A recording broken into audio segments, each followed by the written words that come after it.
jump into the podcast. Live from New York, it's Green Dudes. One day, Yeah, that yep. will be a reality. Hello and welcome to Paradise. You are listening to Green Dudes, the only Green Day podcast that matters. You are here with your host, that is me, Connor Mack. I am here with my co-host slash BFFFFFFFFFFL, my Green Day comrade in arms, and of course my dude wife for life, Mr. Connor Kelly. Hey, Hey, that's me. how I'm all how those things and more. you're much more. You're much more. Connor, how the flippin' heck are you today? I am okay. I am okay. Yeah, Um, it's Sunday. It's one of it those is. Sundays, staring down the barrel of another week. Feels like I don't know. Feels like I wish I could just be wasting my time, and then I feel guilty for wasting my time. You ever Yeah, get that? absolutely. You ever get that caught up in that old cycle? Oh So yeah, actually, I mean, obviously, this does have to do with the song we're talking about today, yeah, a little bit, doesn't it? Right. um, but there is that cycle, the wasted time cycle, that yeah, you and I are very familiar with. Hmm. There, and yeah, it does come into play quite a bit on Sunday Hmm. afternoons. You Because know, when it's Saturday, if you're wasting your time, you're like, you know what? I earned this. This yeah, is yeah, my day. And whatever you're putting off, you're like, well, I can take care of it tomorrow. sure, And now it's like, well, guess what, buddy? Now it's today. You yep. know. Put up or shut up. Uh-huh. And I'm putting up. Actually, I Put think I might be shutting up. I don't know. Well, I mean, after the podcast, maybe After the podcast, yeah. wait until the podcast is over, then you can shut up. You don't Uh, think that doing the podcast counts as wasting time, right? that's a good question. It is a tough question. And I think just the answer it depends on who you are. I think it really varies. Because for us, of course, we we don't consider it a waste of time. This is No, our civic duty. You know. right. Yeah, I consider this to be my job more than my job. It's Oh, like absolutely. this is this is like the focus. This is the focus. Everything else is secondary. I put in way more effort into this podcast than my actual job or anything Mhm. else in my life, and that's to say, like, I still don't really put that much effort into it, but just in comparison, it's a Right, lot. more. Yeah, It's more. It is yeah. more. Yeah. Um. Yeah. So I'm definitely kind of in that wasted time mode. I don't really have too much to do. Like, there's things I definitely should do today, and maybe I will do some of them, Yeah. um but it's just like it's feels like it's like a limbo between the weekend and the work week, and yeah, I definitely feel dread building up a little bit. Yeah, I don't know. It starts around this time. It does. Sunday It does. morning. The thing is, Sunday mornings are fine. They wrote a song about that. You They know, did. It's a good song too. it is easy like Sunday morning, but there's a reason why they're not just singing about the rest of the day. Once you get to like Sunday afternoon, Sunday evening, no one is feeling like, oh, this is easy. Yeah, It's like that. Sunday is a day that just progressively gets worse. it gets progressively harder to deal with. Yeah, Yeah. So I mean, to the point where it's like at the 9 o'clock on a Sunday night, everyone is having like an existential breakdown. mhm, And people don't talk about that enough, I know. but it's a universal feeling. It's true. And then you have to just stuff it all the way down and pretend like you're fine. Yeah, On yeah. Monday, everyone's just playing the same game, you Everyone know. cries on their car ride to work. They cry in the parking lot. They wipe the Mhm. tears off their face and they march on in and say, "Happy Monday." Mhm. So whatever, Yeah, C'est la vie, you know. That's life. C'est la vie. Yeah. C'est la vu. C'est la va. Say lava. Yep. Like Um, saliva. like saliva. Um, how's your weekend going? Have you been living it up, enjoying your time off? Uh, yeah. It's been all right. Hasn't been bad. I saw, my family, not, Oh, nice, my in-laws, nice. hung out, ate a bunch of good food. Um, what else did I do? Felt like I watched something that I thought was cool. Now I'm trying to think about it. I'm like, what the fuck what did I do? I don't know. It's a blur, man. What about you? Yeah, it's a blur. Yeah, I saw family too. We kind of had like a little late Christmas thing because my sister is in town now. Oh, So nice. um, and I got some presents from. My dad sent over a present. It's that Green Day photo book that I already have. Yeah. Well, I think I got another copy of that. I think I do know what you're talking about.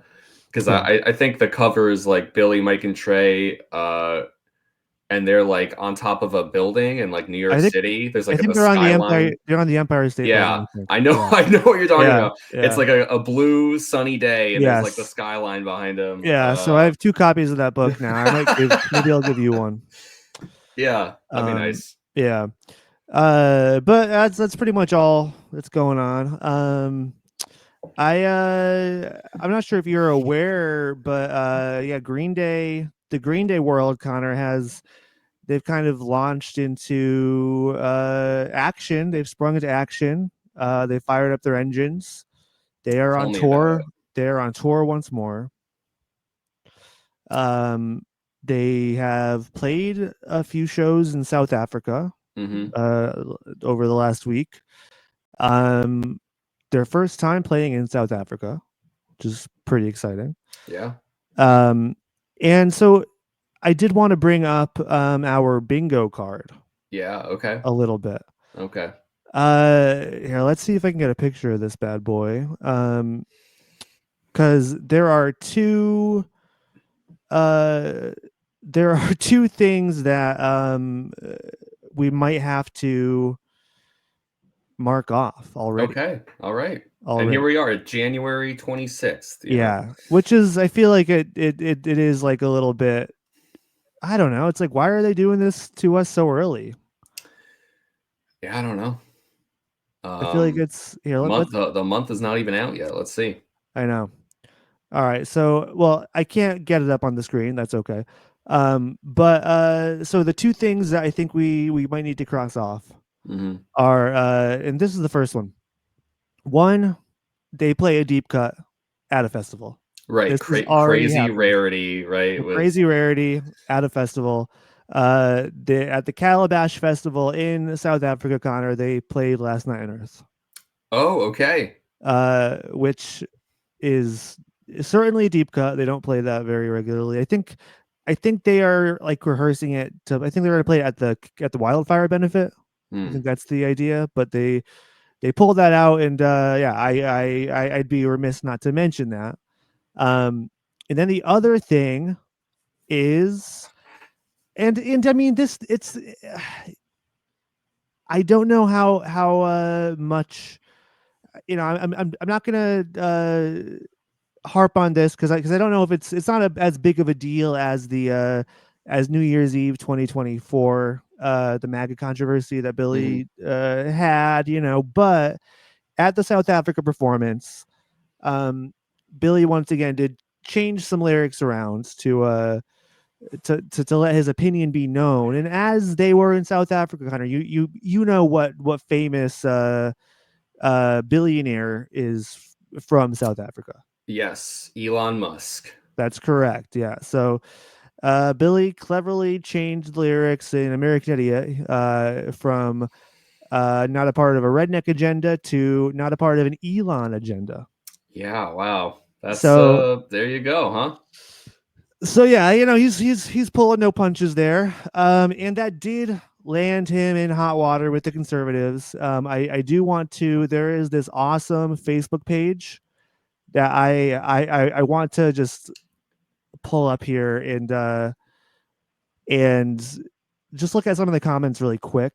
Yeah, let's do that. And there's an awesome AI generated picture that is on the post. I'll show you. You see that? Now I do. Yeah. Yeah. So this is an AI generated Billy Joe screaming at an AI generated Elon Musk, Yeah. which is pretty awesome. This is alternativenation.net. It's like an alternative music Facebook page, but they just like, I mean, pretty much the page is just bitching about like rock stars being liberal, Mm-hmm. you know? Yeah. So that's like all that they post about, which is pretty awesome. So it says Green Day insult Elon Musk by changing lyrics of American Idiot to I'm not a part of an Elon agenda. So here, scrolling down to some of the comments. Frank Rodriguez, I remember when they used to be anti-establishment. Now they are the establishment. Which is Yeah. pretty classic. Good one. Yep. So Wayne Scheffler says Billy embarrassing himself again, the irrelevant child stomping his feet and crying, but look at me, look at me. Maybe one day he'll do something useful instead of change a lyric and think he's a genius. You're not Weird Al, you're just weird. That is harsh. It's A harsh pretty burn right badass. there. Yeah. It's pretty badass. Animal says, dude sounds like Pee Wee Herman when he sings. I never understood how they were considered punk, and I'll definitely never understand how they sold a record. Either way, dude's a douche. Misspelled douche. Oh, nice. You know, this guy is wrong on so many counts, but first off, Pee Wee Herman is punk. I just got to set the record Absolutely. straight. Pee Wee Herman is Yeah. punk. 100%. So I mean, Animal might think that an insult, but it's quite the opposite. Let's see. This is one of my favorites though. Freddie Avalos. I don't understand punks supporting either side. Real punks are libertarian. The less government, the better. Yeah. Real punks are libertarian. Just ask a punk. They'll tell you the same thing. They'll tell you the exact same thing. What are your politics, man? Oh, I'm libertarian. Oh yeah, I just Because I'm punk rock. Yeah, I just like don't like I don't like the government interfering in my business except like when it comes to like marriage equality and trans rights. Like but you can smoke weed if you want. Yeah. That's the true punk rock ideology. All right, this is the last one. I mean, it's getting repetitive, but this is the last one that I'll say. Joshua Ream says he's a poser anymore these days. He supports everything he used to despise about the system and government. Some of these people have they've got wild ideas here. Yeah, we've talked about this enough times already, but there's like this weird idea that being on the far right, the alt right, or just being labeled conservative at all is like the new punk rock, you know? Yeah, I mean, and there's people that are in the comment section. They're repeating the idea MAGA is the new punk rock. Mm-hmm. And I mean, these are just people who like really never liked punk in the first place. So it's I don't know. They just love the idea that they can pretend that they are alternative or on the bleeding edge now. Right. Yeah, I mean they seem to think that just because you know, others are outspoken against them or that they face any kind of opposition, they're like, you know, well, we're oppressed, you know, we can't express our beliefs. And it's like, well, you know, your beliefs and your ideology and your politics are like hateful and discriminatory and Yep. have a flipped, you know, power dynamic where you seem to think that like you're on the bottom punching up, but you know, it's like it's obviously the other way around, and they're smothering those with less power. So it's just like across the board. It's just a cavalcade of like fucking idiots all the way down. And I mean, the funniest thing is talking about being anti-establishment is, I mean, they are defending two billionaires. Like Hmm. they are. I mean, Yeah, uh, literally the richest man on the the planet richest, and the the richest, yes, president of the United States of exactly. America. And who was the president before as well. It's not, you can't claim outsider anymore. I'm sorry. Yeah, Um, so it's just it's they're gonna do what they well. Okay, so obviously the inauguration happened. We talked yeah, about it. The inauguration, it came and went. Um, and so they're gonna be emboldened for a little bit, so I mean, Billy chose his timing wisely, just to get the most attention. It didn't cause the splash that New Year's did. But I don't know, I think we still count this. yeah. There's a few articles on different sites. I think this still counts. It makes me I think that this year there's gonna be quite a few of these moments. So right. we should have maybe added a few spaces, and just Yeah, repeated it. yeah, yeah. No, I think that that's fair. I could definitely see there being moments that are more controversial or attention grabbing than this, but I still think it counts. So I Yeah. that's two things on our bingo card. I was going to ask in regards to crazy rarity at a festival set. Last Night on Earth, do you know when the last time it was played? Was that during the 21st Century Breakdown tour? They did pull it out for, I think at the very least they played it at the this club show in Las Vegas in 2023. Um that was the last time they played it. But Yeah. So the only thing I was going to say is, does Last Night on Earth count as a crazy rare? I mean, you seem to think yeah, yes. It's I it's it's rare enough, right? I think it is. I think it's I mean, it's as rare as pulling out a fucking, like, playing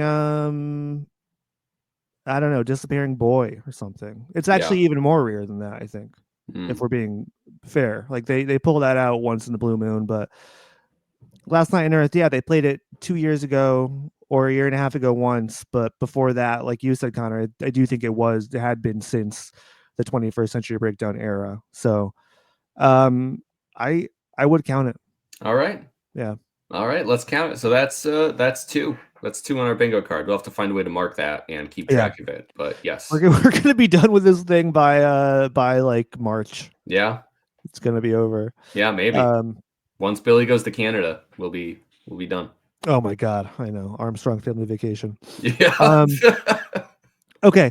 Another thing that happened is while they were in Africa, Connor, of course, the band, they went on a safari, which is Oh that's what yeah. you do. That's what you do in Africa. Yeah, no, they don't let you leave unless you go on a safari. No, it's mandatory safari.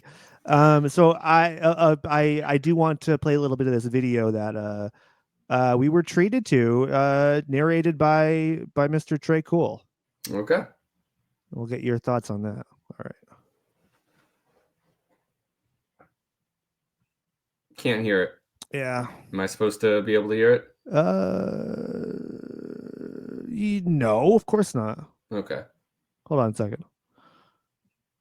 South Africa. Oh, there we go. There we go. We're gonna look for some dinosaurs or something. We're gonna get some sores. We're gonna have sores all over our bodies because we're gonna go swim with piranhas. There's an antelope, or wait, it might be an antelope. I'm not quite sure.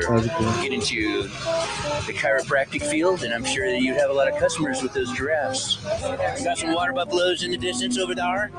Makes sense because there's water here. There's some hippos over there. See them hippos? The African water buffalo can scratch his own. What did you say? Baby, we ain't nothing but mammals. So let's do it like they do on the Discovery Channel. Hear that laugh? Yeah. Hey, it's over here. Yeah, nobody's sitting on them.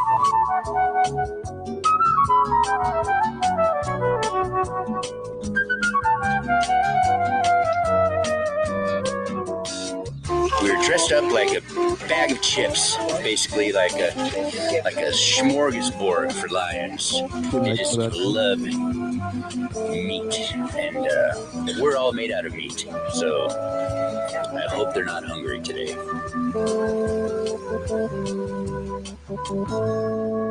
All right, that was it. That was a bit of Trey Cool's audition for the Discovery Channel. Yeah. Yeah, he could have his own National Geographic or BBC special, you know.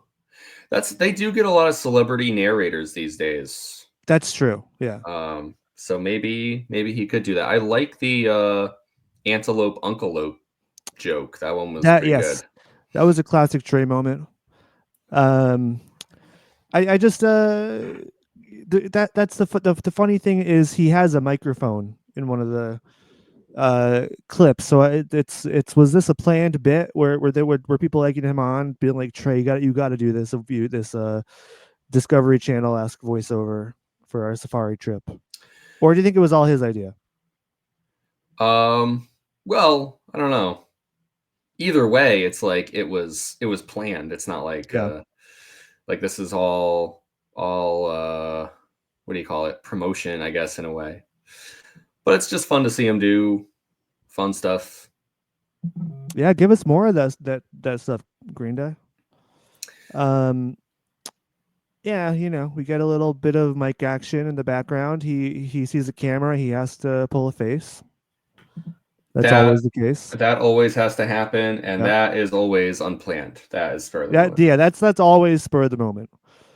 Okay, the last thing I wanted to get to before we jump into Sassafras Roots. Wow, you got a lot of dumbass shit to talk about today. We have a lot of dumbass shit. I know. Okay. I know. All right. So Green Day right now, they are in Dubai. Yeah. They're playing in Dubai. This is their first time playing in Dubai. And let's see.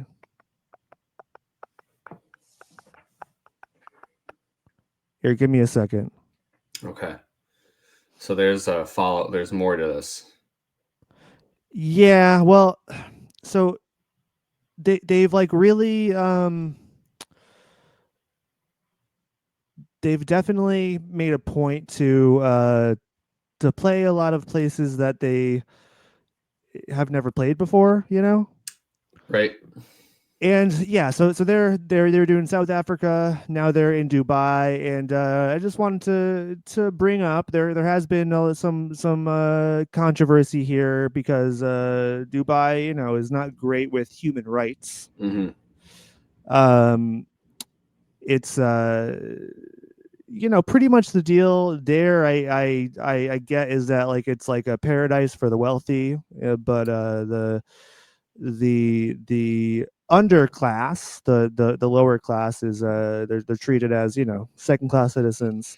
Right. And you know, not a good track record with you know, human rights as far as you know, respecting different sexual preferences and, you know, all that. I mean, in fact, Yeah. I think you could, if I'm wrong, please somebody tell me, but I've heard like if Billy speaks out in the wrong way on stage, like he could be facing some consequences. Right. And so I just wanted to get your thoughts. Do you think it's you know, do you think they're right to play there? Do you think Billy's gonna, can he control himself on stage? Is he gonna speak out and be in even more hot water? Can they play Bobby Socks? I think so, because that's just asking a question. You know, it's like, do you want to be my boyfriend? Yeah.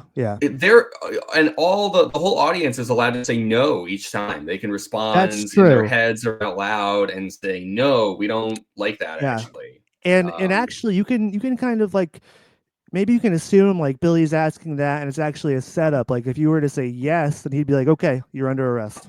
Right. Yeah. No, this is, what do you call that? Coercion, right? Yeah, this is coercion. Yeah. Entrapment. No, I guess I do. I think that on the whole, it would probably be better for them not to play there because it does just sort of circumvent um, any support, even just like implicit support Yeah, or yeah. indirect support of a country that, like you said, is rightly identified as having some very like hateful and oppressive policies. So it's like on the one hand, I would say yes. I think it would be better for them not to play there, and um, I don't know. I'd be curious if that crossed their mind at all. Like I'm sure that there are places that Green Day could play where they have not played, right? Or places that where they might be asked to play that they would turn down. But I kind of think that I guess I kind of think that like given Green Day's own uh global popularity and status and wealth, it's like I think maybe they were like, yeah, maybe it could look a little iffy, but it's like, whatever. It's not the end of the world. Like, I'm sure that there had to be some thought going into it. Like, I don't think you could do Yeah. this, like blindly, Mm. but I don't know. I don't feel very strongly I about know it that's myself. no, me either. That's the thing, and it's like it's tough because I mean that was probably part of the equation. Like that was part of the calculation here. It's like, okay, well, how much trouble are we gonna get if we play here versus here? It's like, Hmm.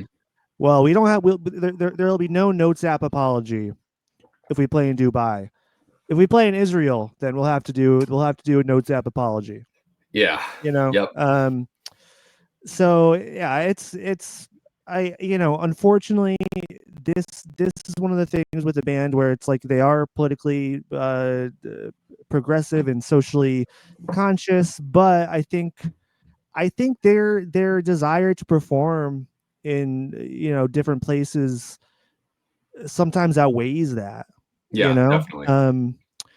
and so that can feel disappointing sometimes. It's nothing new. Yeah. It's just it's who they are, who they've always been. So it's just an interesting thing to talk about or to Yeah. you know And I feel like they, to hear them tell it, I can sort of imagine them, probably acknowledging what we've mentioned about Dubai and they might have. I can imagine their perspective, of course, not to speak for them, but I can imagine their perspective being something like, well, does that mean that the the people there, like the middle class, if such a thing is strong there or not? It's yeah, like, do they not deserve to hear great American rock and roll? Like they might yeah, even think of themselves. I don't want to go so far as to say like ambassadors, but I do like they definitely have said in a number of different ways, like obviously like how strongly they feel about rock and roll, and I think like sometimes like this kind of um like romantic idea of like the transformative power of rock and roll. And not that they would be like naive enough to like, oh, we're gonna go fix Dubai, but like I feel like some of what may have factored into this is this consideration that there actually might be benefits to having a Green Day concert in Dubai in terms of like bringing maybe this like message of unity and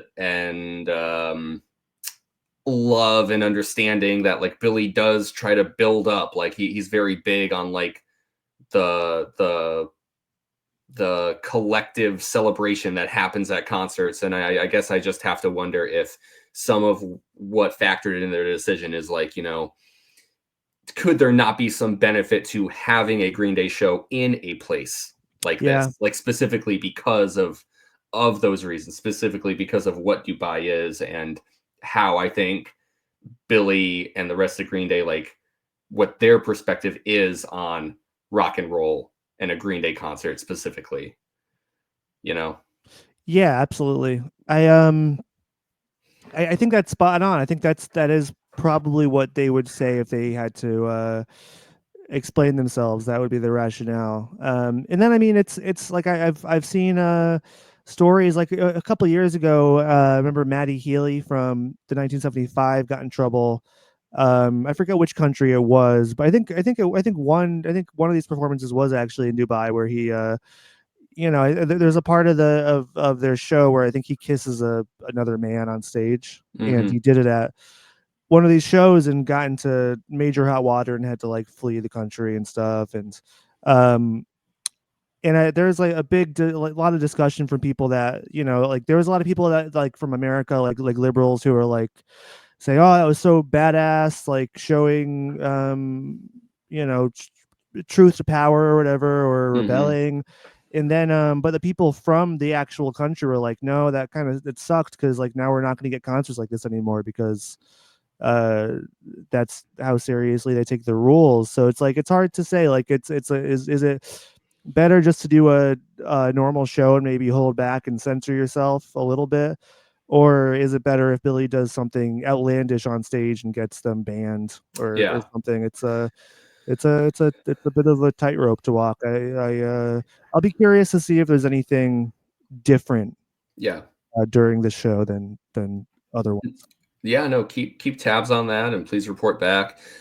It is an interesting conversation because it's like ultimately I do think it's like the problem, quote unquote, is gonna rest with Dubai. And I think you're Yeah, right to point out that, like, it doesn't mean that all the people within Dubai would agree. It's like, does not playing a show there really make a difference, or is it kind of just appeasement to like the American machine anyways? And it's like, oh well, sure, sure. we did the right thing, right, by not doing like people always love to Yeah, get political points by inaction too sometimes. And not to say that it's that simple. I'm no expert here, but on social media I see all the time, like, people will be like, well, I'm boycotting this, or and it doesn't mean that boycotts cannot be effective, but I think a lot of times people are very quick to um throw their weight behind something and be like, ah, well, look at what I'm doing. And it's like, well, in some sense, it's like you aren't doing anything. You may not have been going to support whatever you're boycotting in the first place. There's effectively no difference between just obliviously non patroning like an establishment sure. and then deliberately boycotting it. And again, I'm aware that it is more complicated than that, but all I mean is, like, for the purposes of this discussion, it's like, is there a difference, beyond not playing a Green Day show in Dubai or doing Yeah. it? I don't know. I think that this discussion that we're having here could very easily just be its own episode, because I could Oh, talk about easily. this Yeah, for a couple easily. hours. I'm Yeah. realizing. So Yeah, no, that's true. Yeah, we'll just keep talking about it, keep tabs on it, see if anything comes of it. If not, we'll see. Just an interesting thing. And folks, if you have more wisdom or more knowledge on this topic than we do, please share with us, so we can make any corrections or add any context that is necessary. That would be cool. All right, but anyways, moving on, Connor. We are talking about Sassafras Roots today. yes, not she. Not well. Wait, are we talking about she today? Are we?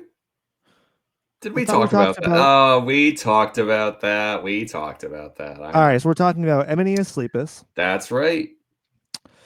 And wait a second. Now we're talking about Sassafras Roots I today. know. I Ah! know. We're just having a bit of fun. We're joking because last week the big thing was I prepped for Sassafras Roots. And then I showed up on the video chat with Connor, and he's like, dude, we're talking about she. You're out of your damn mind if you think we're talking about Sassafras Roots. And sure enough, he was right. But today is the day we're talking about Sassafras Roots.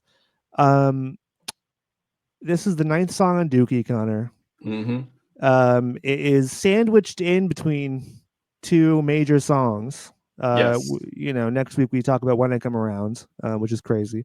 And so this is one of the lesser known songs on Dookie, if you could call it any lesser known. One of the ones that's maybe a little bit overlooked. But sure enough, we too have a history with this song, as we do with every Green Day song.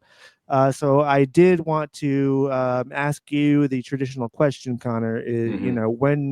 When you were a young warthog, and when I was a young warthog, yeah, baby. Speaking of Safari, right? Yeah. What was your perception of this song when you were a kid? Do you have any memories of that? How you came to it? What your initial thoughts were? Sort of. I think this is maybe the first song off of Dookie. I could say that, like, back in the day, I don't think I cared about this song very much. I think this is a song that I overlooked and underrated. And, you rightly pointed out, this is between 2 big heavy hitters, She and When I Come Around. And I liked both of those songs quite a bit. So I felt like my young opinion back in the day is like, I think that sometimes I kind of felt like the album lost a little bit of momentum for me, which is like, I think funny to say about Dookie, because I don't believe that is true. Like, now that's not what I think. But when I consider how I felt about this song when I was first listening to Green Day, and especially like first listening to the album itself, I don't think this song did a whole lot for me. I think this is one of those ones where I was kind of, not that I didn't like it, but I don't think I really cared for it. I kind of feel like I was waiting to get on to the next one. Yeah, I get that totally, and I feel like I felt that way at certain times with this song. But I think I alluded to this last week. When I first picked this album up when I was a young buck, when I get new albums, or when I got new Green Day albums back in the day, I kind of would do a few listens, and then I'd be like, oh, I think this one is my favorite. And usually, I think I have a type for like first favorite. Like, it's maybe one of the more deeper cuts on the record that has a certain energy. And so I was drawn to Sassafras Roots. I think I remember thinking that this was my favorite off of Dookie. Yeah, that's funny. Back in the day. And I think it just, because when I got the album, I was 11 years old, and I feel like part of my the personality I was creating for myself was like just wasting time, slacker, just lazing around, whatever. Kids today call that a crash out. A crash out, really? There's a new term for that. Yeah. Wow. Yeah. I haven't even seen that on the internet. Yeah. No, it's that new. Yes, that's right. It's on the. But if you were 11 years old today, that might be what you would refer to yourself as. It wouldn't be. I mean, if Green Day was new today, the first track on this album would be called Crash Out. Yeah, you're right. Yeah. And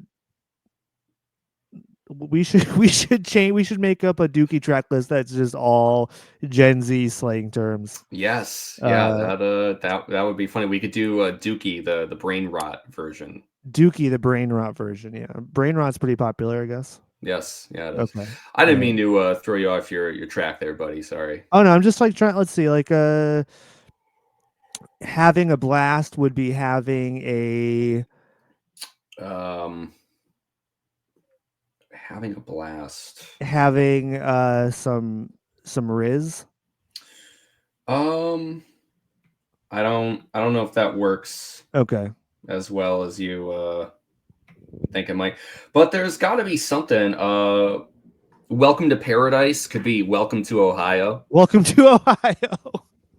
That'd be a good one. But that's kind of the opposite, right? It's kind of I guess I paradise. don't know. I guess the way Billy talks about his paradise, it does kind of Yeah, give Ohio vibes, right? yeah, and there's got to be something we could put Riz in Yeah, I know. somewhere, I know. somewhere here.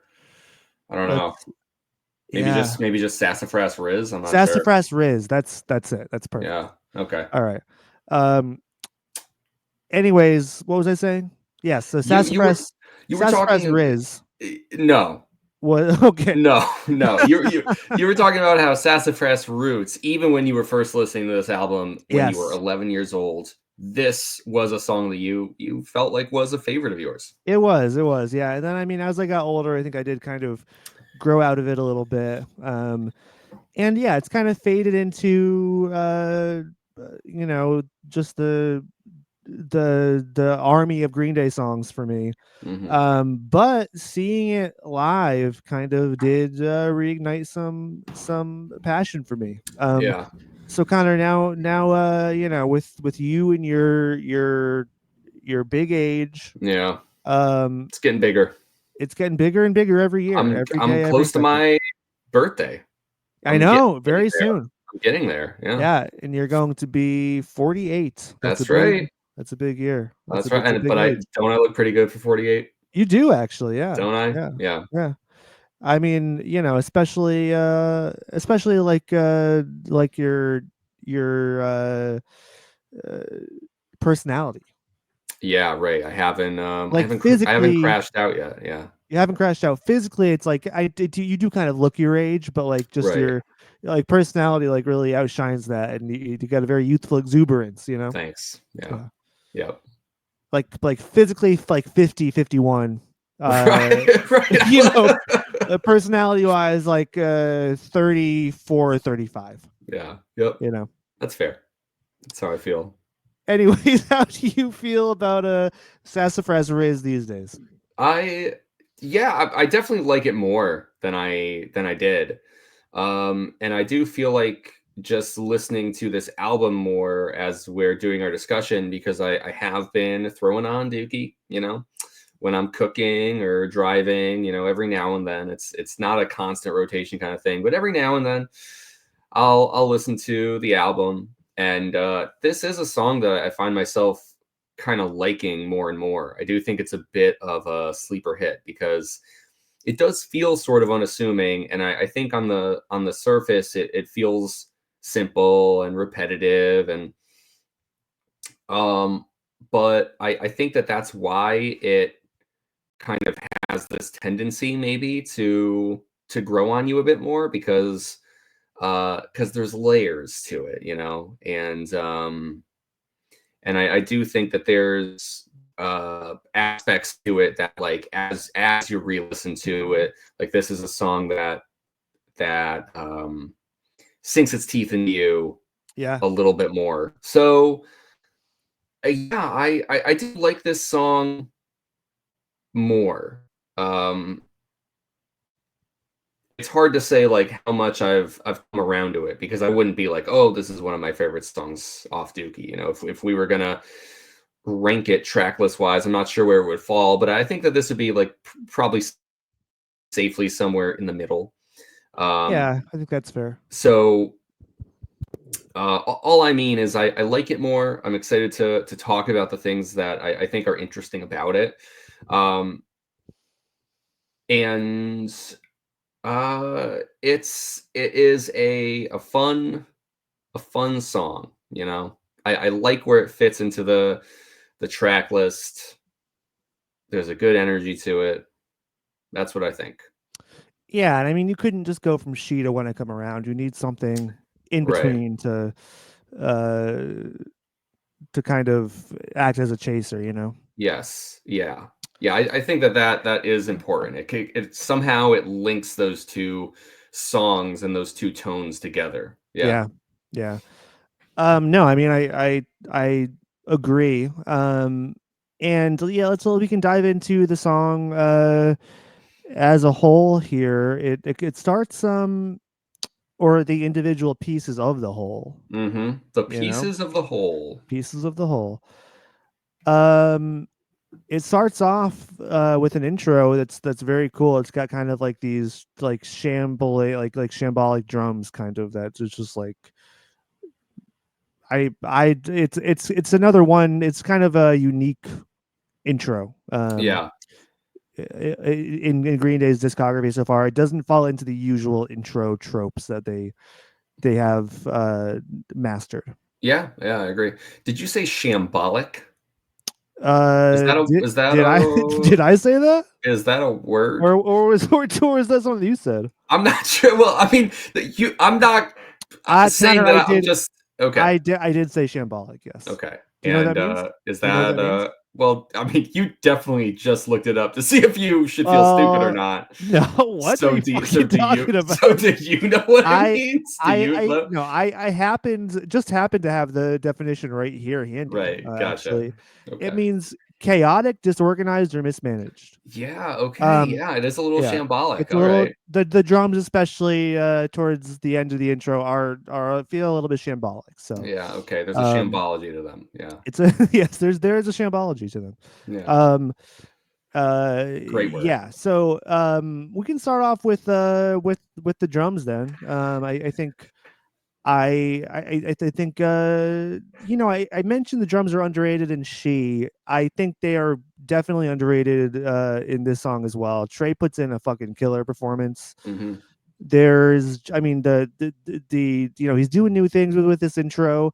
He throws in his classic little fill a few times. Mhm. Um his ride cymbal work throughout is killer. What do you think about Trey's performance here? I'm in agreement with you. I think it is really good. This is one of the aspects of the song that um I think made me go like, oh yeah, there's a bit more going on with Sassafras Roots than I might have thought. And I just like the way that the performance kind of builds from that shambolic start to you know, a bit more of that driving force throughout the rest of the song. You know, you get just him like counting in, hitting the drumsticks together, and then yeah, the intro is really good, and I love you talked about like kind of the classic Trey Cool fill. I think we're sort of identifying when he does those really fast like roll like snare Yeah. hits, you know, like you Mhm. know. So I really like that playing like in and out of the chorus. He kind of does that, and oh yeah, and then the other part that I feel like the drums are really great with is like at the end of the chorus when Billy's singing, "May I waste your time too?" You know, it's like he kind of does this. I don't know if it's quite a tempo change, but it feels like he kind of switches it up just in that part to play kind of like half speed or you know like he Yeah, it's kind of calling back to the intro a little bit too. yes yeah um and yeah, I don't know. Throughout the chorus, I think when you're talking about what the ride symbol is that what we were calling it there? Yeah, okay. Because I'm listening to it, I'm like some good. You know, like you play drums. You're a drummer. Yeah. I have been known to dabble with the drums. You've been known to dabble. I'm not much of a dabbler, but like as a listener, I'm like, okay, you know, we Yeah. got something a little different going on Oh there, yeah. and it does have a really good effect. And then you know after that, May I Waste Your Time two part, you know, he slows it a bit down, and then it's like back into the you know the little roll there, and then it's like off to the races. You know, the second verse kicks off. So you know, in short, Connor, I think Trey's performance is really good. Oh yeah. Yeah, I agree, of course. He's really putting everything into this. And I mean, this is just like one of the things where I feel, and I said this again, I think I said this last week or before, it's like Trey is known for a great drum performance on Dookie and on Insomniac, but this is kind of this is the energy he brings to like every track on Insomniac. So Yeah. he's like already building up to this kind of just being a he's already a monster, but he's just building up to being a total fucking drum monster. Yeah. Um yeah, it's really good. It's pure Trey cool. Yeah, next up I think we can mention Mr. Michael Durns, Mm-hmm. who in this song, I feel like there's been a couple of songs now where we've had his performances obviously have been great, but have been kind of relegated to the background a little bit. Obviously on Dookie, he's never really in the background. Mm-hmm. But on Sassafras Roots here, Connor, he plays lead bass. Like Yeah. he really does. He is bringing the fucking melody. Yeah. He's bringing the bounciness. Yes. Um, this is a very inspired bass performance. Yeah. Yeah, I'm right there with you. I was going to say, I think that Mike is sort of like the secret weapon here on this track, because I think it's, I still think that it's like easy to overlook if you're kind of just casually listening, or, just going through the album. But I think Mike is definitely the person complicating the song and making it feel a little more interesting. Yeah. And so like in all those moments between, um, like Billy's singing, because like there's like a pause between each line really before he starts the next, like in the verse, and he fills that little space, that little pocket there, it's like um just like those little flourishes there, like you said, like those that bouncy little line. It's just, I don't know, it's just it's really satisfying, and I love when the song gets to like that instrumental break, and he's suddenly playing like a lot lower, and you can hear like kind of like that deep thick sort of bass sound Yeah. that's like laying this like ground floor to the whole song. And then just as it's about to go back into that last chorus, he like, is able to walk back up and do this little bass line. Like he's the one who connects the song back together. It's like usually I feel like the drums are doing that work, and like we always say, it's like they're all working in tandem for these moments to like be executed the way they are. So you can't just say it's one person. But Yeah, absolutely.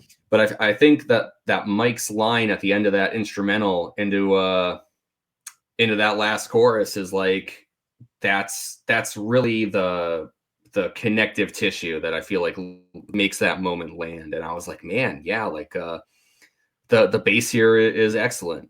You said it, lead bass. I agree. Hell yeah, yeah. No, he brings the whole thing together for sure. Yeah, and that's one of the things that's like really sad. That's like the one of the satisfying things about revisiting this song. I mean, both for his performance and for Trey's, it's like, oh man, I just forgot how hard they go on this song, because of course the vocal melody is kind of what you remember from it, Mm-hmm. and there's a lot more to it than one could think. Now talking about the guitar here, Mm-hmm.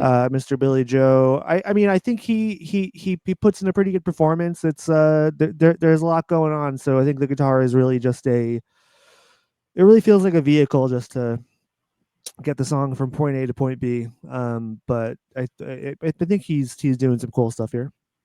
Yeah, yeah. I think that we're like really in line on how we feel the boys are kind of working together in this, because I agree. Um, I think largely it's pretty by the numbers, and it's like Billy's sort of taking the bass roll in a way, or like that like that foundation or that rhythm in his playing. I do like the intro with just having him those power chords ringing out. It made me think of Green Day, the song, but then obviously Sassafras Roots goes in this brighter, poppier kind of direction than what you would get on Green Day, the track. But like those just kind of like ringing out power chords there. It felt reminiscent of that to me, so I thought that was kind of cool. Yeah, definitely. And I mean, going further, like they kind of are similar songs. They're both kind of about wasting time. Sassafras Roots. I mean, we'll get into a bit about what Sassafras Roots are, but not dissimilar to a different plant that other song is about. So yeah, good point. Yeah. What do you think of the vocals here? Does Billy sell to you that he's wasting his time? I think so, because he says it enough times. He does. He does.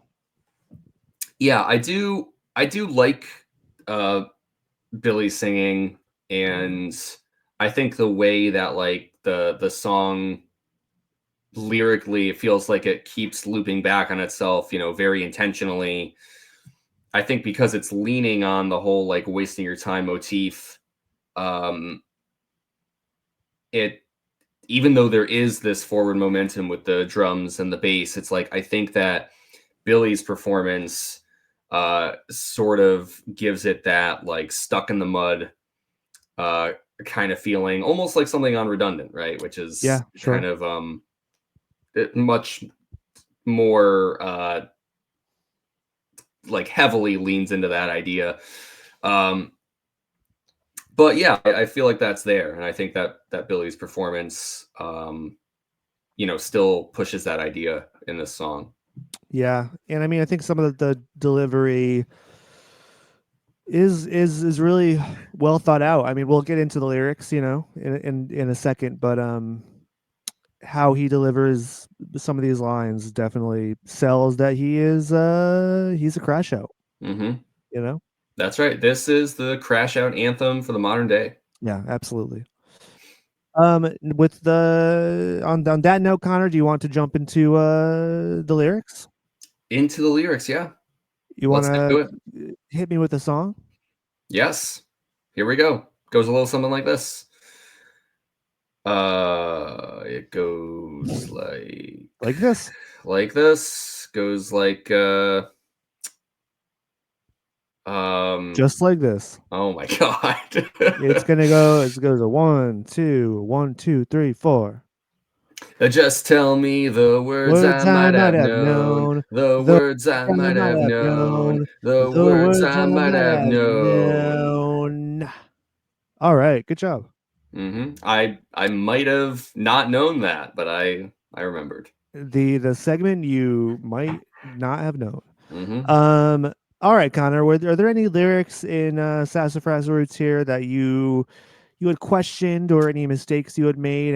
Anything that now that you're looking over the lyrics, you're like, God damn, was I wrong? Yes. Yep.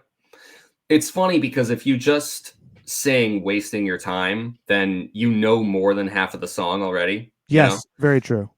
But there were some small moments, and there's really not a lot to this song. It is very repetitive. So yeah. The lines that I missed were in the verses. So the first verse, Billy starts saying, "Roaming around your house, wasting your time." As always, I'm looking at genius.com for these lyrics here. The only site with reliable lyrics. That's right. Genius, it's not too late to sponsor the podcast. I think we've been doing a lot of free advertising for you. So your numbers your numbers have had to have gone up over the last year plus. If we don't hear back from you, then I'm gonna start going on fucking Doofus.com, I'm gonna go on doofus.com. So where they purposely get the lyrics wrong. your days are numbered, genius. Balls Just a in your warning. court. Just a warning. Anyway, so that first line, roaming round your house, wasting your time. I always got the your house wasting your time, but the way that Billy starts that line, I never really knew what he was saying. Is You like, thought he was talking about an actual Roman uh, around your house? yeah, right, yeah, like a Roman sentry, Yes. a Yeah. Roman guard, yeah. I don't know. I always kind of saying it as like, I'll be around your house wasting your time, something like Okay. that. I didn't know it was roaming. Everything else there is solid. And then same thing, the first line of the second verse, warding off regrets, wasting your time. Oh, That warding off regrets thing, that was gibberish to me. I didn't know what he was saying. you And thought it was then like a warden, like a prison warden? yeah, no, you don't have to like try to, you don't know my mind, man. I'm I'm telling you that I I'm don't I'm know what I said, you know. I'm farther in there. I'm deep in there, but I'm exploring crevices you've never even dreamt about. Okay. Sorry. All right. Well, the last line here, I do have a misheard lyric instead of just not knowing, so you don't have to guess. You, you don't have to look into or around any crevices. All right, we'll see. We'll see So, about that. but the last line of the verse where Billy sings, "Applying myself to wasting your time," I thought he said something like, "I'm priding myself to Oh, wasting your time," like. okay, yeah. But he doesn't, and That's kind of a those are the things I did not yeah. know. Priding myself on wasting your time. Yeah. I feel like maybe I thought that was the line at some point too. Yeah, I'm priding myself on ways, something like that. Yeah, Because that really feels like a Billy lyric too. yeah, I feel like he would write something like that. yeah. So no, that makes sense. Of course, he later writes he's got no pride. So, That's true. I mean, just a year later, just a year mhm. after this, he confirms he's got no pride. Yes, but I do think that the idea of applying yourself to wasting someone's time is funnier than Yeah, taking. I mean, they're both kind of funny lines, but yeah, for me, I don't. There's no misheard lyrics or no epiphanies I've had today. I just think that it's funny because we do kind of see this song as being about Billy the Crash Out, as we've said, just the hmm Billy the Time Waster. Um, when it's actually kind of a sweet song about wanting to waste your time with somebody. hmm Um, being two crash outs together. yeah, yeah. It's true. It's heartwarming. Yeah, right. I'm a waste like you. Yeah. Yeah. May I waste your time too. hmm And of course, we learned in the previous episode that both she and this song they're about Amanda, hmm Billy Joe's ex-girlfriend. So I think maybe the crux of the relationship, or the reason why it didn't last, is maybe Billy wanted to waste time, she wanted to go to Ecuador and be fight the good fight, doing whatever she hmm was, doing. And that could have been the issue there. Yeah, yeah. Maybe so. I mean, you take one look at Billy. While he's writing this song, before it actually drops, uh, obviously they had some momentum. There was weight behind them. But if you're like dating the guy, if you're seeing him, is there any guarantee that he's not just going to be some gross little goblin? Yeah, I mean, I'm imagining him with the ratty dreads in his Yes. hair and just sticky and smelly and Yeah. sweaty Yeah. No, I mean, almost definitely. It's on meth, and that was their thing. You know. talking about a worry rock or something. Uh huh. He's Uh just like huh. talk. She's just like, "Will you shut the fuck up about this worry rock, Yeah. Right. please? Let You it go." worry. You worry. You worry. And she's like, I'm She worried was, about you. right. She was I'm worried worried. about you. Yeah, she's, maybe she was.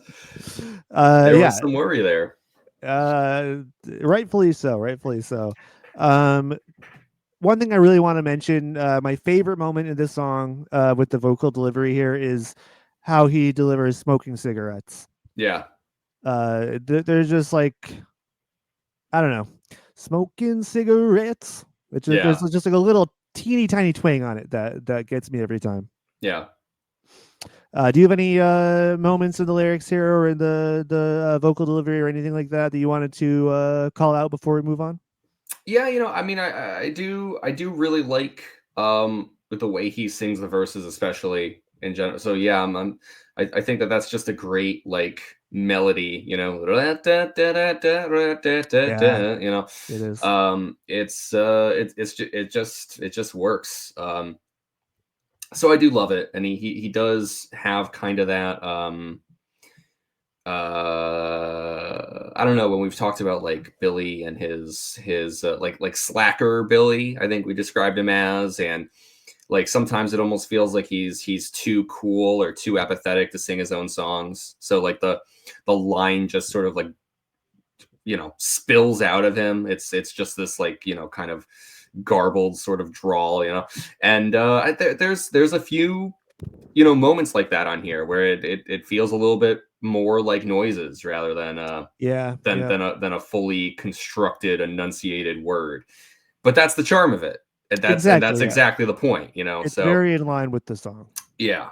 So I just wanted to add on to that I think this is a good song like for that, and like kind of like getting that character across, like but otherwise, there's some obviously a lot of great moments of clarity, and I really like the outro here of the repeated "May I waste your time too." So yeah, I do like Billy singing here. I do. Amen. Couldn't agree more. All right, you ready for the next segment? I sure am, and I All know right. that you know what to do. I know exactly what to do, You know but what to do. I will need some help. So just be ready. Brace yourself. Okay, I'm prepared. I am going to start this next song, and it goes a little something like this. Warning, live without warning. Have we heard this song? Have we heard this song? All right. So, as listeners know, Connor and I, we went to 2 shows this summer where they performed Dookie in its entirety. That was amazing. So we have heard Sassafras Roots at least twice. The Hmm. big question here is, have we heard it any other time? Any other time in the respectively 22 or 12 other performances we've seen by the band? Connor, what is your take on this? This is one of those songs where I think it's possible that you had heard this at another show, but I feel confident that I had not heard this song before. And as I'm talking about it, I kind of feel like maybe you hadn't either, because I think that this is one that you expressed feeling excited for, like coming up on the Saviors tour. So I feel certain that I had not heard it, and I'm pretty sure that you had not heard it as well. All right. Connor, you are absolutely correct here. Yeah, neither of us had heard the song previously to the Saviors tour. It's not a song. I mean, it's really not a song they just bust out. Hmm. There are songs on Dookie that they will just kind of pull out of their hat. This is not one of them. It's not a Coming Clean or FOD or Burnout. So hearing this live was one of the highlights of the night, for me, and especially the Philadelphia show that we saw, Hmm. in the rain. This is the song where the rain really started to pick up, I think. Yeah. And so we have Billy on the catwalk just getting drenched, um, playing his little heart out. That was a moment I will always remember. Hmm. Yeah. Yeah. I mean, at the time, I don't think I really felt like, oh man, this is going to be a big one to hear live, or like I didn't have as much anticipation for it, um but definitely like talking about how like it lined up with the storm. I do also remember just feeling like in the moment, like how like fun and powerful and exciting this song felt like, kind of just because like everything sort of happened at once. Yeah, And that was just really cool to experience. Yeah. definitely. It's pretty fucking awesome. Um, all right, Connor, you ready to hear what some other folks have to say about Sassafras Roots? I am. I just feel like did we miss anything in talking about, like, we talked about the delivery and, but like in terms of lyrics and the lyrical content of the song, did we miss a beat there, buddy? Well, I mean, it depends. What was there anything else that you wanted to point out? Any lyrics that you wanted to mention specifically? Um,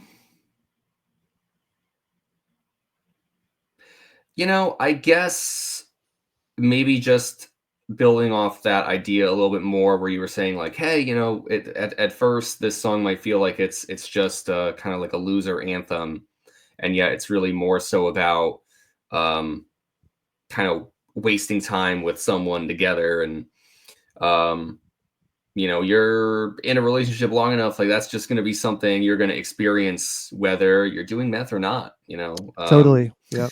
Kind of just it's sometimes it's like that alone together thing, and sometimes it's together but doing nothing. And Yeah. I do feel like that's just like a really kind of a sweet undercurrent to this song. I guess I wanted to just touch on it a little bit more because we know that Billy has such a history of writing love songs, as Green Day songs, and that was a huge topic of discussion, especially during 39 Smooth and in places on Kerplunk. And so I thought that it was kind of interesting that you talked about it there, because I'm like, you know, is Sassafras Roots sort of like the Dookie love song a little bit? And it's just interesting the way that, like, Billy, it has shown that he's kind of able to um, package these ideas in different ways, like as he writes more songs. Because obviously, this isn't just like a straightforward, "Hey, I like spending time with you." I really like that it has like this framing device of like, well, we're both kind of like fucking losers, right? And so it's funny because I do think that there's like kind of like a sweetness to this song, and I like that I think in some ways does kind of like carry with it that legacy of Billy like writing love songs or songs focused on um someone who he's pining after or preoccupied over, and yet like he's able to kind of complicate it a little bit, or give it just a little bit more depth by adding in this whole idea of um sort of like rotting together. Yeah. Yeah. No, I think that's an important thing to talk about, because you're right. Like, I think this does count as a love song. I really do think it falls into that category. Um, and I mean, there other songs on Dookie are like we'll talk about When I Come Around next week, and there's the parts of that song are certainly about romantic relationships, but as far as like a pure love song, I think this is the closest you're gonna get. Um, it makes me think too, even further. Like, I'm thinking about it now, and I think even on records, you might not think that you know they would appear. I think there's a love song on every Green Day record, at least one. Mm. Um, and so I think, what do you think, Connor? Do you think that would be accurate? Do you Yeah, sometimes it's hard for me to think about like to wrap my head around, everything everywhere all at once kind of deal. But I'm like, well, uh, I guess the short answer is I think yes. I think we will find that is true. And yes, like I think sometimes it feels like they're, I don't want to say snuck in, because we know that Billy's not embarrassed to come at this topic, um, from like a very clear, blunt kind of place. But I do think that we're kind of getting into this period where when he does write about those things, he's he's doing it like combined with something else. It's not just about being in love. It's about being in love, and this other thing is somehow intertwined with it. They're Sure. entangled, Yeah. Yeah, that's true. Yeah, and I think that's what it gets confusing for some people. And I Like mean, like on Nimrod, like Hashinka's a love song, right? Hashinka could be a love song. Yeah, I mean, Hashinka's a love song. It's a pining song, right? I mean, Nimrod has a lot of love songs. Nimrod yeah. has Redundant, has Worry Rock. Um,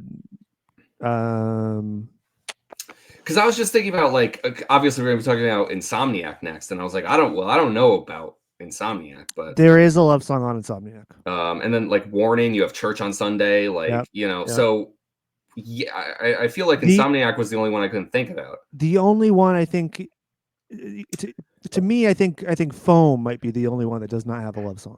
Yeah. But again, that's probably debatable. We'll get into that at some point, surely. But anyways, this is a love song. If you disagree, you can fuck off. Yeah. Suck Deal an with egg. Sucking it. Okay, we're gonna get into the egg thing, Connor. Are we? What are we gonna Yeah. get into? Okay. All right, because you'll see. All right. All right, so I think it's about time to hear from the yellow underbelly of the interwebs. Connor, let's check in with the anti-social media. We are. So there's this weird thing, and I don't know if it's a meme, but and I think I have one of these comments saved, but there's a lot of people commenting egg under this song. What? Or eggs. Really? Yeah, I don't really understand it. Because you know that I wasn't talking about anything really egg related. I know you weren't referencing it, but yeah, so here's one. Mark Lyon 315 from 5 years ago. Any eggers in the chat? And then just like comments, like people commenting egg under unrelated comments. Like I don't understand what was going on there. Huh.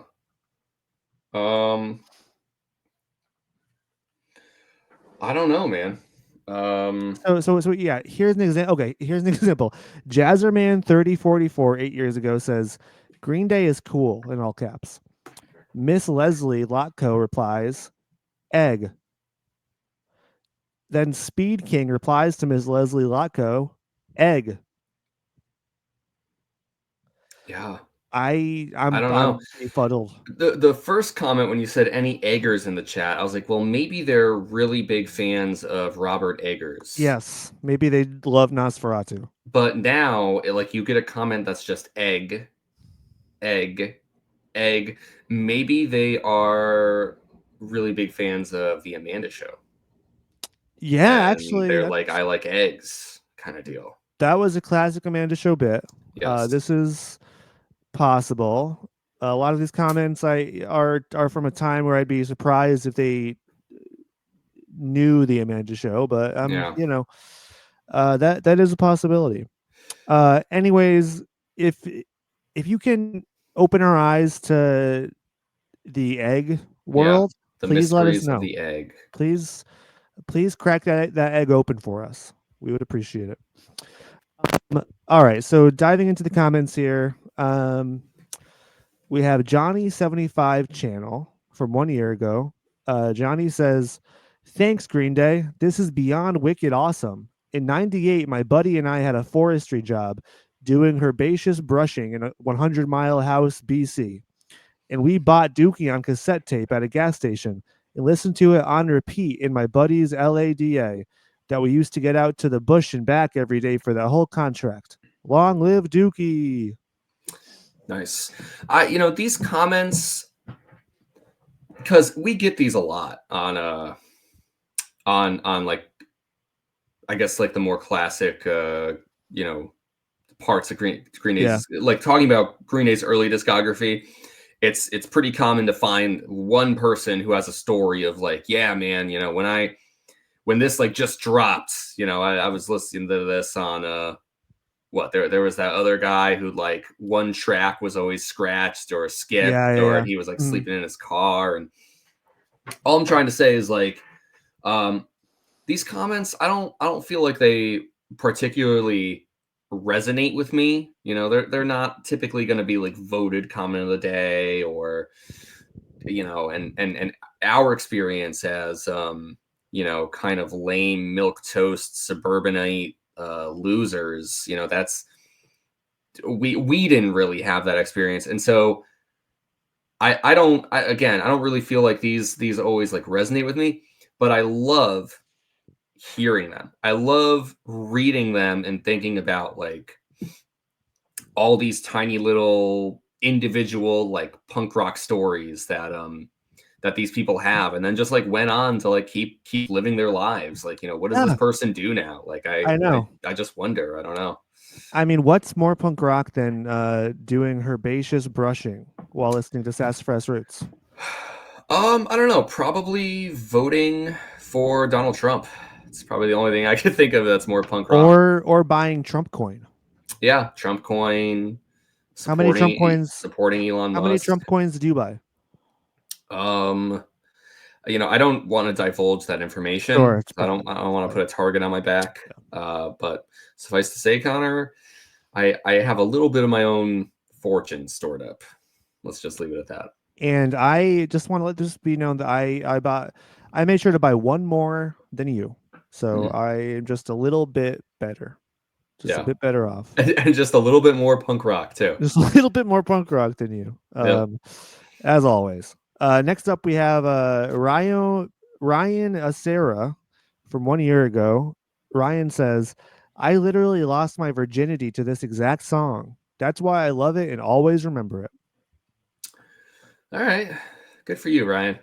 I think we had this discussion, like listening to Green Day during sex is weird. Yeah. We have talked about that. Yeah. And like losing your virginity to Green Day is even weirder. Yeah. I don't know. Yeah. Someone's wrapped up there, right? Yeah. I hope someone was wrapped up. I don't know, but I mean, and this kind of this brings us to this comment, who I think these comments may be connected, to be honest. This is Big Graham 00 from 1 year ago. Big Graham says, takes me back playing Dr. Mario on the Nintendo, had morning sickness, 17 and newly pregnant. I didn't say I was the best decision maker at 17. LOL. Wow. Yeah, I wonder if if there is some shared experience there with these two commenters, Ryan and Big Graham. It's just really funny. Like it doesn't feel like the comment's going to go there when they start talking about Dr. Mario. Oh, I know. It feels like it's going to be a little more wholesome than that. Yeah, it feels very innocent, but yeah. And then there's a turn. There is underage, premarital, sinful. Karate Kid 708 from 9 months ago. Karate Kid says, they're doing the thing where it's like the Spanish exclamation, so it's the upside down exclamation point. Yeah, Connor, I'm familiar. I know what Uno, Dos, and Tre are. Yeah. So they're doing an Uno, Dos, and Tre reference. They're saying, most powerful punk rock band of all time. ... musically. I want to hear from this person about what bands are more powerful in other ways. I know. I want to know what the most powerful punk band is lyrically. Yeah. Romantically. Politically. Yeah. I need the full ranking. Yes. Intelligent, intellectually, Hmm. yeah, please let us know, Karate Kid. Let's see. We have B Fernandez from 1 year ago, and this gets into the title of the song. Okay. He says Sassafras roots, sassafras oil, ecstasis, nice, What was the last thing? Ecstasis? ecstasis. I don't know what that is. I'm gonna look it up really quick. You're not saying egg stasis, are you? It's not egg related, is it? Maybe that was a typo. Yeah, maybe. Maybe it is egg stasis, like eggs in a stasis chamber. Right. Yes, exactly. That Kind makes of a lot of like sense. in a way, if you really think about it in a very bizarre way, it does, because an egg, is supposed to mature and hatch and grow. But if an egg is in a state of stasis where it cannot do those things, well, it's hard It's to think of what a bigger waste of time might be than an true. egg that does nothing. An egg that's just egg. Just egg. It's just egg. That's it. Looking it up though, Connor, ecstasis is a drug, Mm. and this is going to be obvious and it's going to make you feel like you got egg on your face. Actually, Yeah, yeah, yeah, yeah.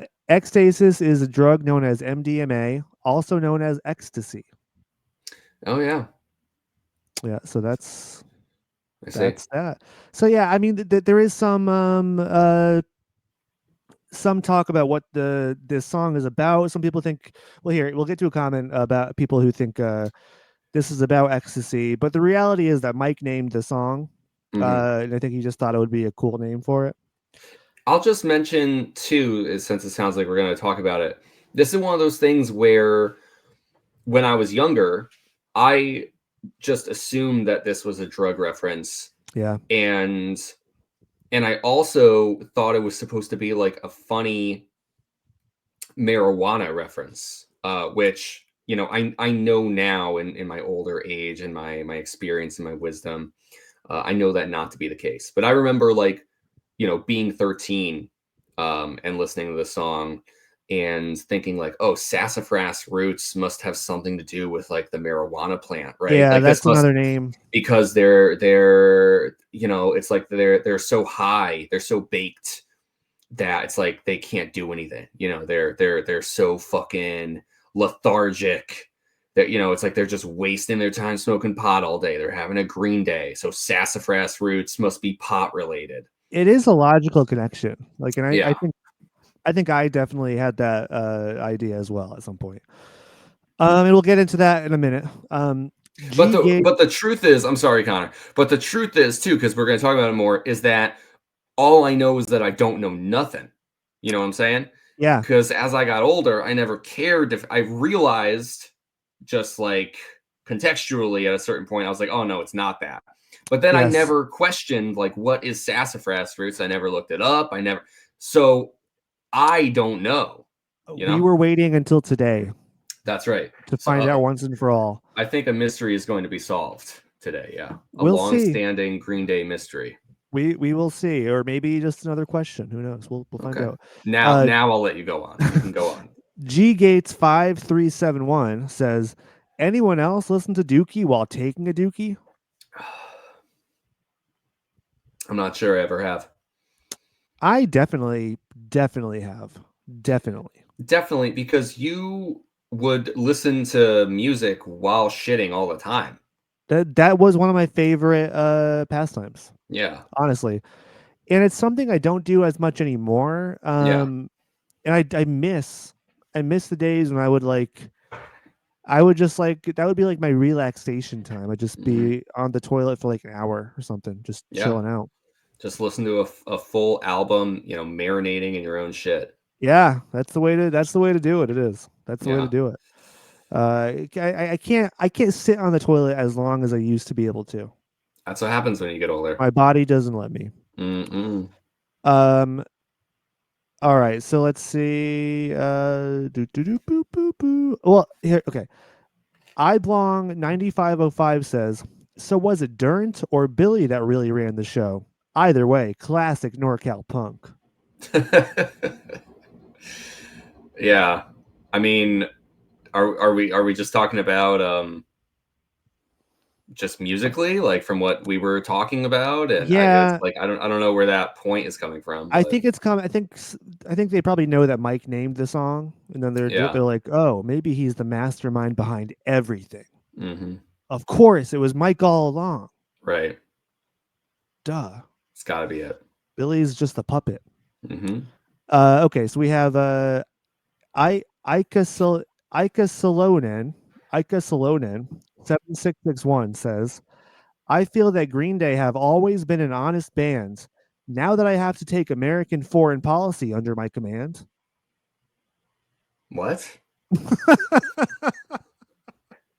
One more time. I feel that Green Day have always been an honest band. Now that I have to take American foreign policy under my command. Under his command. I Yeah. mean, is he the one go? I mean, like, I think he who? was just confirmed as the Secretary of Defense. Right. He might be the one who set up this whole Dubai concert in the first place to like Probably. strengthen international relations. Probably. That makes too much sense. Yeah, that's probably it. It makes me think though, like, because that rhymes. It does. They rhymed band with command. Yeah. Is that what was that what they're trying to do? They're trying to do a silly rhyme, I know it is a confusing comment. or were they really? So this would actually be under the Biden administration. It was a comment left a year ago. Mm-hmm. So was this actually the Secretary of Defense or a general or Yeah. something? Yeah, no, it probably was. And we know that high-ranking military officials and generals have become more and more steeped into the world of punk rock thanks to the likes of Tom DeLonge. True. So, why not Green Day Fucking and Tom their DeLonge. own like full bird colonel or whatever, like Yeah. just leaving YouTube comments on their music videos, maybe. How sad do you think it would make Tom DeLonge if he cozies up to these high-ranking officials talking about aliens and stuff, and then but all they want out of him is like to get them in touch with Green Day. Right? Can we meet Green Day now? Yeah, can Yeah. you help us meet Billy Joe, please? Yeah. He's like, but I'm here to talk about the aliens. Yeah. They're like, yeah. We'll get to that. I just wanted just how's Billy Joe doing? Yeah. Right. I mean, you must know, right? You have his number, right? You must know, Tom. Yeah, you have his number. That reminds me of the time when Tom was doing like a video like a video stream back in the day before Twitch, before all that stuff. He would do live video streams with fans. Yeah, he was on Omegle. He was on Omegle just by himself. And one time he was like, "Hey, I'm gonna call Billy Joe live on stream." And so he calls Billy Joe's number, and Joey answers, and he's like, "Who's this? Tom DeLonge? Oh yeah, my dad's not home. Sorry." Yeah. It's a pretty awesome moment. Wow. Nice. Well, we should play that at some point because it's very funny. Okay, so here we are. This is the Hyper Shadow 7126 from 10 years ago. Great. They say, if anyone's curious about the title, sassafras roots are used to make root beer, which Billy and his friends apparently drank a lot of as teenagers. Again, I just don't know. I mean, I'm willing to accept this answer, but I just don't know. What I will tell you is, Connor, you and I drank a lot of root beer when we were younger. So that's true. Yeah, that's true. If this is the case, I feel a certain kinship because we were root beer heads, I would say. Yeah, absolutely. That was definitely there was a time when that was one of our favorite drinks. Mm-hmm. And I was always a Barks guy. Barks is you would have Barks at your house a lot, and I think I would definitely enjoy a good Barks at your house. Yeah, those were the days. Mm-hmm. And so there's some discussion on what sassafras roots is referring to. Is it referring to ecstasy or is it referring to root beer? And so Genius.com are the most reliable source for lyrical accuracy. Yes, and potential future sponsor of Green Dudes. Keep going. Exactly. Says Mike Dern added the title, and they say that it's about a head high that you get on root beer. Which is, I mean, Connor, you and I, we can throw back root beer with the rest of them, and it can get you pretty hyped. Yeah, Yeah, It's it's known to true. get I you pretty mean, hyped. we had many a sleepover in our youth where we would be chugging sodas all night. Um, and it definitely has an effect on you. You know, It does. it's not just some passive thing. There is a threshold you can cross where if you have enough soda, um, I think you do get it is a kind of high. it It is. is. It is. Yeah. Especially all night playing Grand Theft Auto or something, Yes. you Yep. know? Like Yep. that's a real experience. That's right. And I mean, plus, okay, so back in the days when Billy was sober the first time around, when he started his sobriety in 2013, Yeah.